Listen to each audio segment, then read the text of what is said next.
Hello and welcome to this, my fourth video in the series on the Octatrack 2. These are kind of tutorials. I'm finding my way around the machine myself. I'm a beginner on the machine, but I'm working hard at learning it, and as I'm picking things up I'm showing them to you, and I'm trying to keep it fairly dumbed down. And this thing is just amazing. Every time I think I'm beginning to get a hang of it, I find loads of other things I don't know about it. So this could run into quite a few videos in the end, but never mind. This is video 4, and it's the usual thing. I'm going to do some mopping up after my last video first of all. Having finished video 3, I decided after all that I didn't like what I did in track 7. That's when I was recording the different samples onto one track. I did that during the recording of video 2. So I raised the trigs and reduced the bar length to 2 in video 3. Since then I've re-recorded track 7, so I've got lots of different sounds on one track, and I saved the whole project to YouTube 1F. So if I press project, you'll see that at the top there. With the new samples I used for this, I turned down the gain of 2 of the samples using the AED, the audio editor. So pressing the FX1 button, you can see there's gain control there. It's set at 0 on that particular slot, but there were a couple where I turned it down. I think slot 14 I turned down to -7, and slot 17 I turned down to -4. So like I say, I re-recorded that track, so let's have a listen. So if I press function and down and I put this into quick mute mode, you can see there those 8 tracks there can be muted. Actually track 8 can't be muted because that's a master track, you might remember. So if I solo track 1, that's where the kick drum is, and track 7, that's where all those samples have been recorded, we'll hear what I did.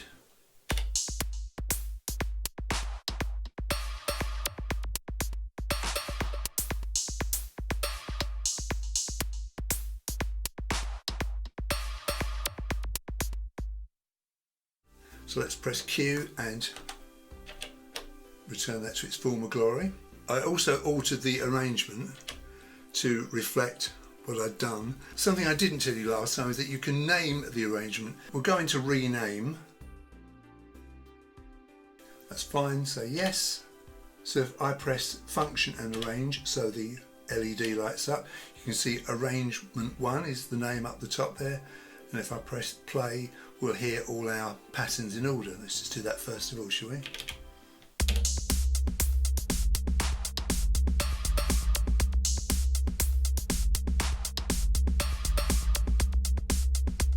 So pattern 2 now. Pattern 3 coming up. The different hi-hat.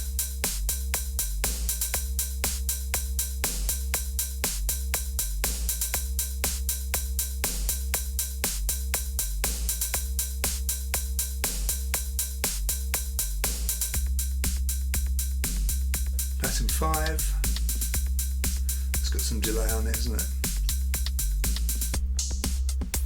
To finish.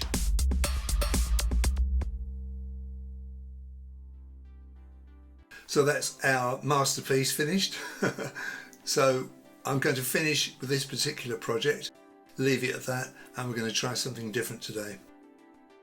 Just before I do, let's talk about understanding these trig modes. Now I keep calling them pad modes, but they're actually called trig modes, and what I'm talking about is when I press function and the up arrow or the down arrow, it's these modes here. We've got tracks, chromatic, slots, slices, quick mute, delay control from top to bottom, and obviously the one you choose is the one you're on and you just let go. So if I let go now, I'm in tracks mode, and they've each got a little icon so you know which one you're using. So tracks mode there, that's got the 3 horizontal lines. Chromatic is a keyboard, white on black, kind of reverse colours if you like. Slots is 8 little squares. Slices is a broken rectangle. Quick mute is a loudspeaker with a cross by it, and delay control got 4 vertical lines of diminishing height. I'm going to keep this pretty simple. I'm not going to go into too much depth here, just going to tell you what these all do. So starting with the tracks mode, this is the default mode. So if you make a new project, this is what this will default to, the tracks mode. With this mode, trigs 9 to 16 play the machines on tracks 1 to 8, and trigs 1 to 8 play the disconnected tracks. I haven't done those yet, so we'll just play these pads. So 9, that's our kick drum. 10, that's our snare. You're hearing delay because there's delay on the master track. 11, which is really track 3, hi-hat, bass, other hi-hat, rim shot, and then this track here, track 7, that's the track with all those different sounds on. We're not hearing anything there because there's not an actual single sample assigned to that, it's lots of different ones. And obviously track 8 is the master track. So let's go to our next option, which is chromatic.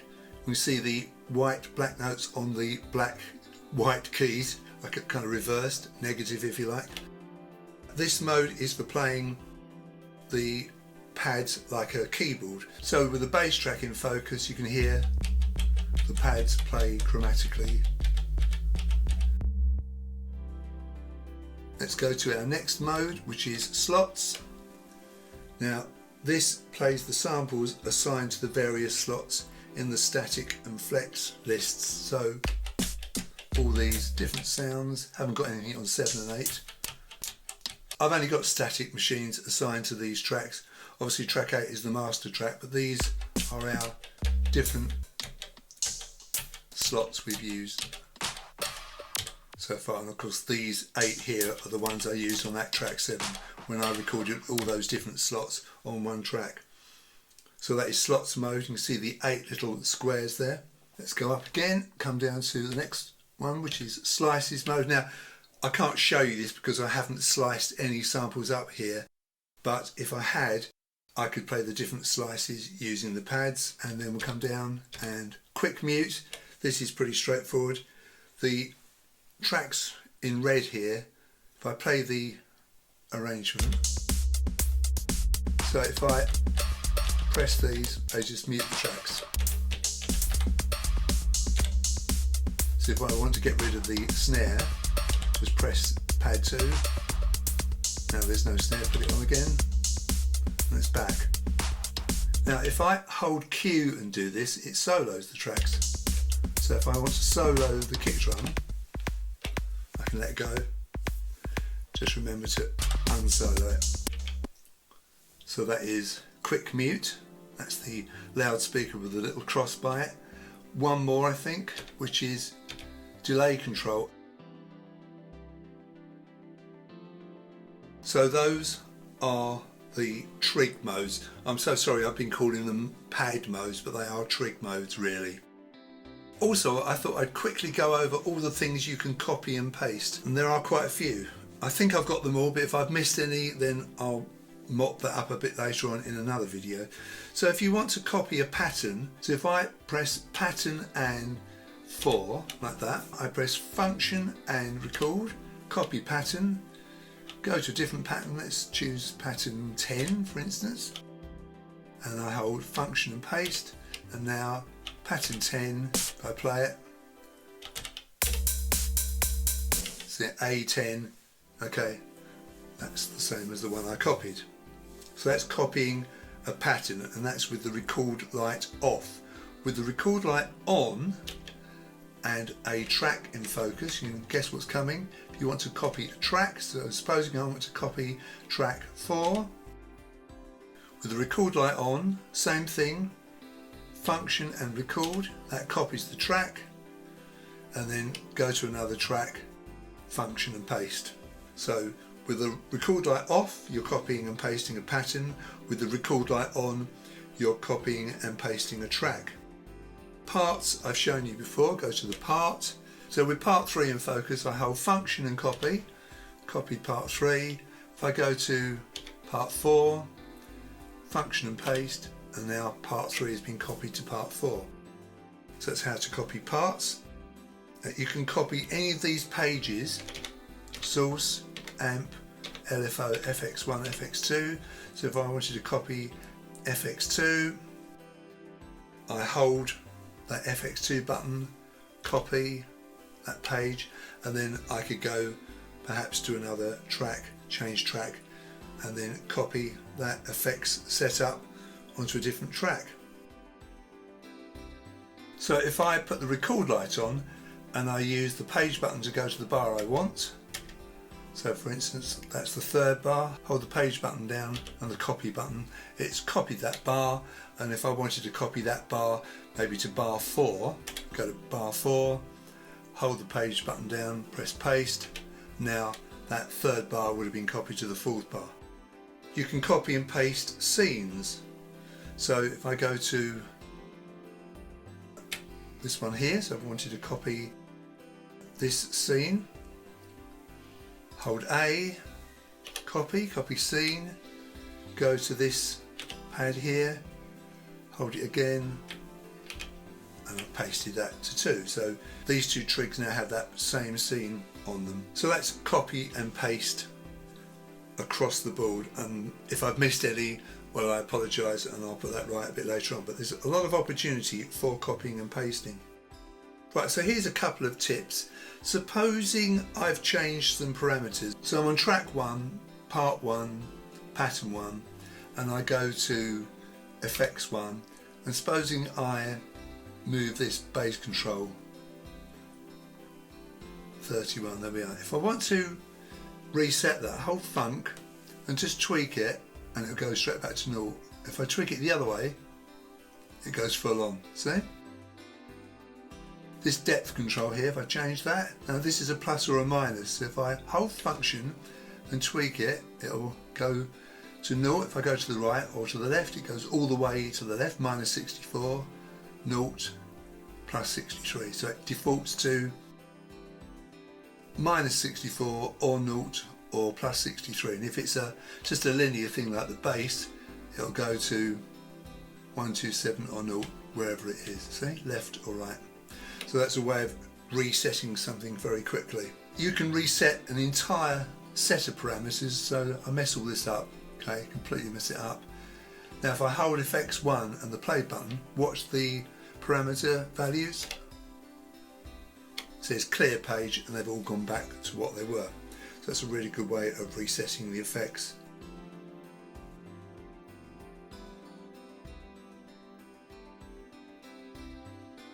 So we're ready, I think, now to move on to a new project. We're going to do things a little differently. We're still working with pre-recorded samples. Don't worry, we will be recording our own samples very soon. We're going to load in a loop an entire drum sample and slice it up. We're going to go to project, press change. So we've highlighted change, yes, yes. Let's go all the way to the top and it says create empty project, yes. And now we've got this project name with today's date, so we're going to change that. I'm going to call this YouTube.II. So hold Q and No to get rid of all those unwanted letters. Hold function, and while putting YouTube.II, I'll speed this up so I don't bore you to death.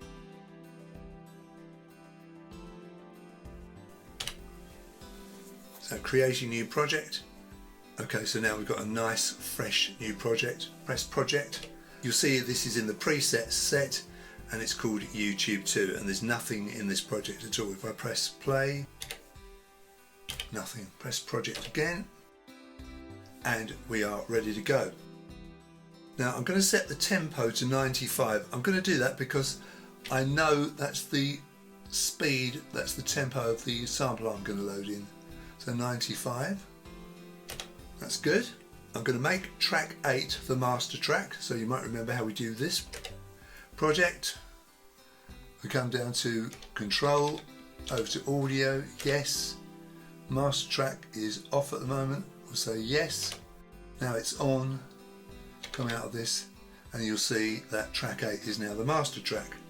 There are two main types of sample players, static and flex. We haven't used a flex machine yet, but we're going to now. So I'm going to go to track 4, double tap it, go left, come down to flex, say yes, and now we've got a little F there and we know this is a flex machine on track 4.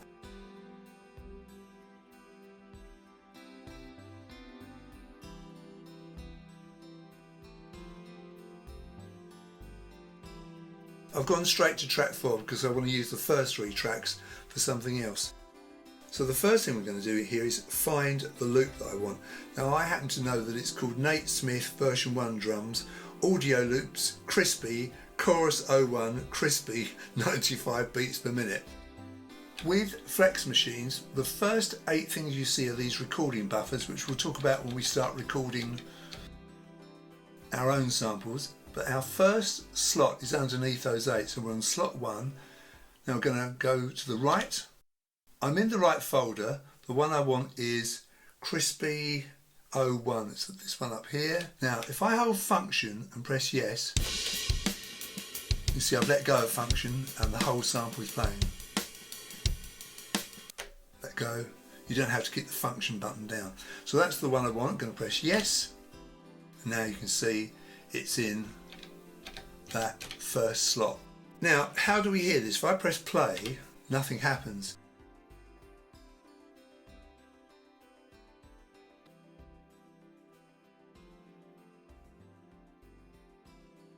We've now got that 2-bar drum loop on track 4. Let's press track 1 so it goes red. I'm going to double click the source button here. Okay, and we're going to change this to a flex track. So I'm going to come over to the left. Flex, yes. Now we've got a flex track on track 1 and track 4. The F, see? All the others are S for static. So this flexible sample player, to give it its full title, is on track 1 and track 4. Now with this double tap, this source double tap, you can see in the middle there on the B encoder it says slice. And at the moment it's off. It's kind of a slot switch. If I turn the B encoder to the right, you'll see the black move to the right. And now the slice is on. Press no. Back to our main page. So at the bottom it says source flex. We need to assign that same sample to this machine. So I'm going to double tap track 1. I've got that sample in focus. That should be okay. I shouldn't need to do anything else. I've got that drum loop there, and I've got it there as well on track 4 and on track 1. But on track 1, I'm going to do something a bit different. Press AED and I'm going to press source, and now you can see that whole sample. I'm holding function and yes. Let go of function. You'll see the whole sample. Actually a 4-bar pattern, isn't it? 2, 4, 2, 2, 3, 4, 3, 2, 3, 4. So straight away I've got to come back to track 4 and I need to make this a 4-bar. So I've just got the one trig at the beginning of bar 1, nothing on bar 2, nothing on bar 3, nothing on bar 4. So it should play the whole 4-bar pattern now.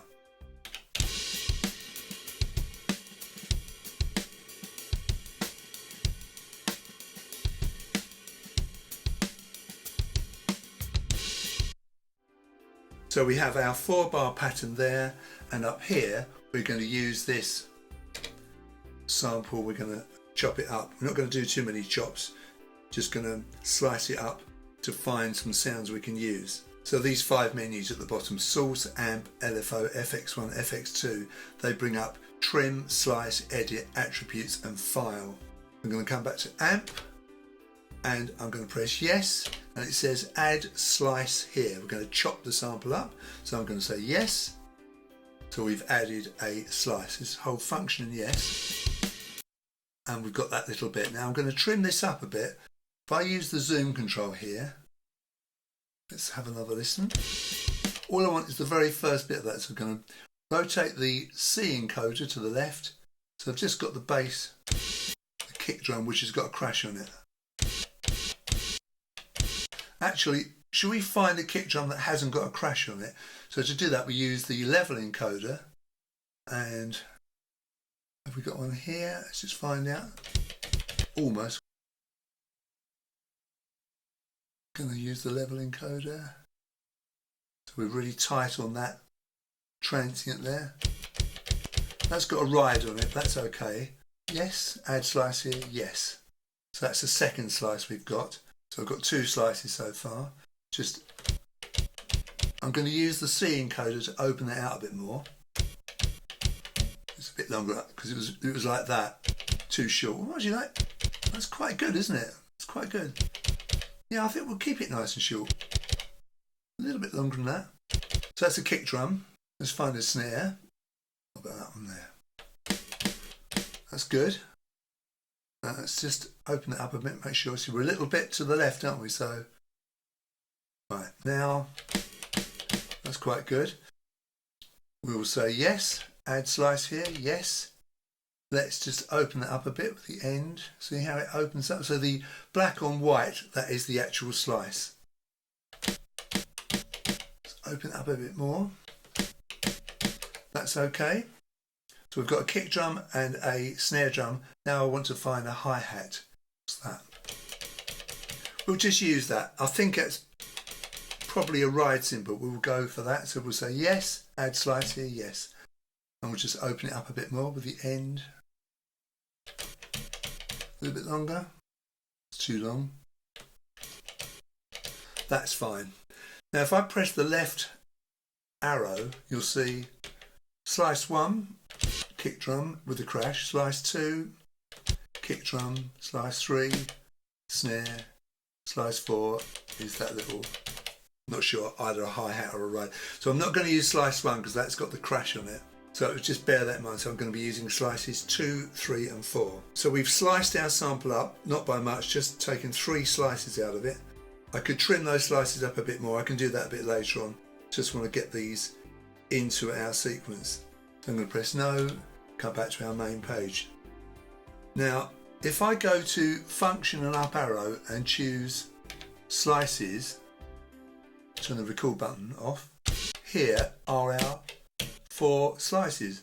That's the one we're not going to use because it's got the crash. So we're going to use 2, the kick drum, 3, the snare drum, and 4, that little, probably a ride cymbal. Now we're going to use separate tracks for those 3 different slices. We're on track 1, so we need to copy that track to track 2 and track 3. So we can use the kick drum on track 1, the snare drum on track 2, and that little ride cymbal on track 3. And remember, track 4 is our drum loop.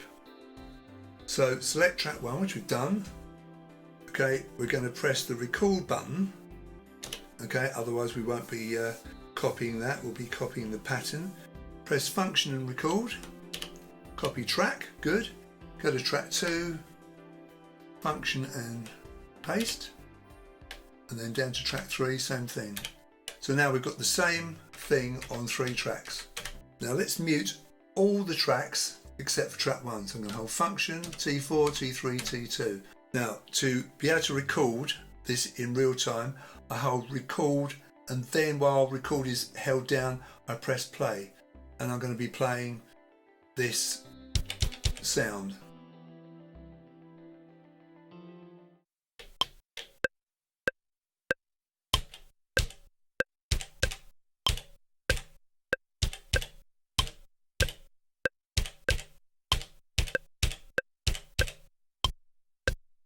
That's in. If I stop and press the record button, you'll see where the trigs come.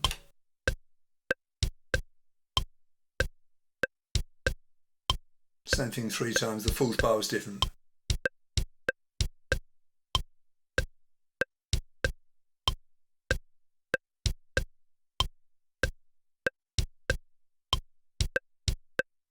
So if you want to see the bar where you put the trigs, you have to press the page button. So that's bar 1, bar 2, bar 3, bar 4, where it was different. I'm going to press function and project because I want to save this. Yes, but I don't want to lose that. Okay, now I'm going to do something different when I record the snare. Now I need to unmute track 2, and I'm on track 2 now.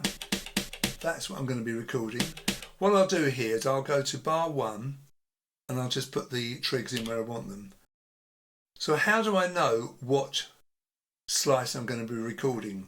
So if I look here, if I rotate the B encoder, I can change the slice. So the slice I want is slice 3, see SL3. Now I can input that here and here, let's just check that's right. That's right, so I'll go to the other bars, do the same thing. I could copy and paste this, it's just probably quicker to do this. Now I've got kick drum and snare drum.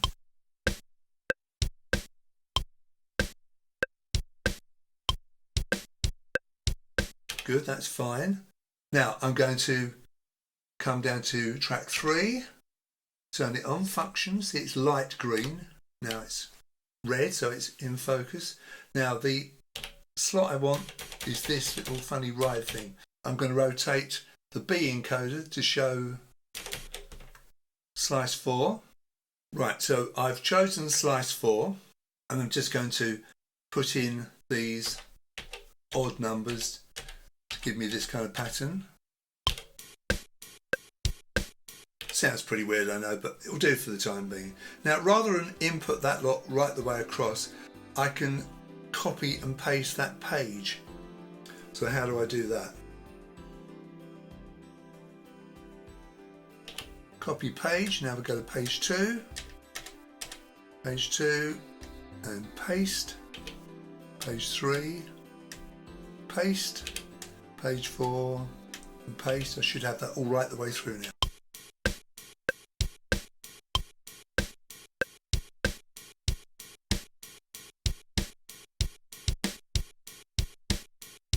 It worked fine. I've turned the metronome off. It's a bit of a funny sound, isn't it, that kind of choked off ride cymbal, but you know, it's done the job. It's shown us that this works. So I've created 3 slices, I've recorded them. Now if I unmute track 4, I should have the full loop playing on track 4 and those other 3 tracks playing the same loop sliced up.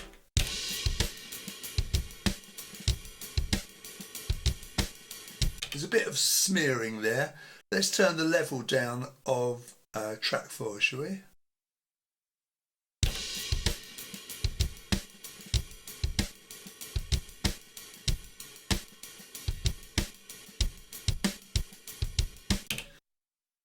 So you see what we've got there. We've got the full loop on track 4. And then we've got the other 3 tracks playing along.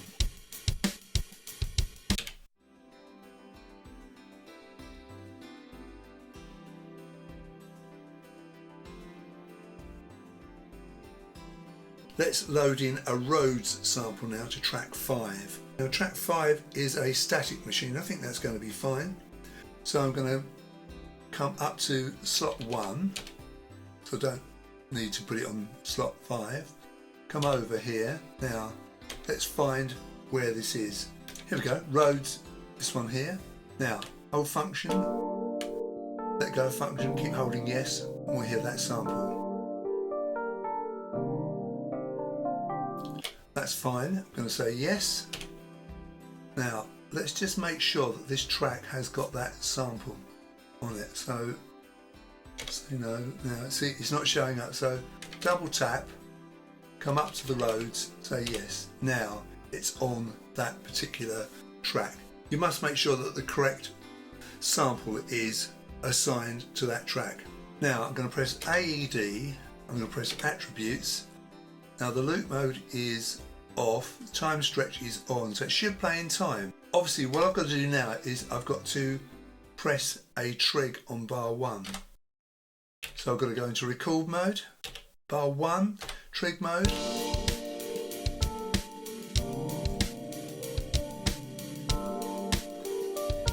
And that's in and it's playing fine. It's a little bit of a strange sound because it's a different tempo, but it's fine, isn't it? It's part of the charm of sampling these different tempos, this time stretching. I think we've learnt a lot today, well I certainly have anyway. I hope you enjoyed today's lesson. If you did, please give it a like and consider subscribing to my channel. Have a look at my website, which is www.daddylonglegs.com. If you feel moved to make me a donation on there or on YouTube, that would be great. That really helps me carry on doing what I'm doing, so really do appreciate it if you do that. That's the end of this video and you'll see me in the next one. Thanks very much for watching.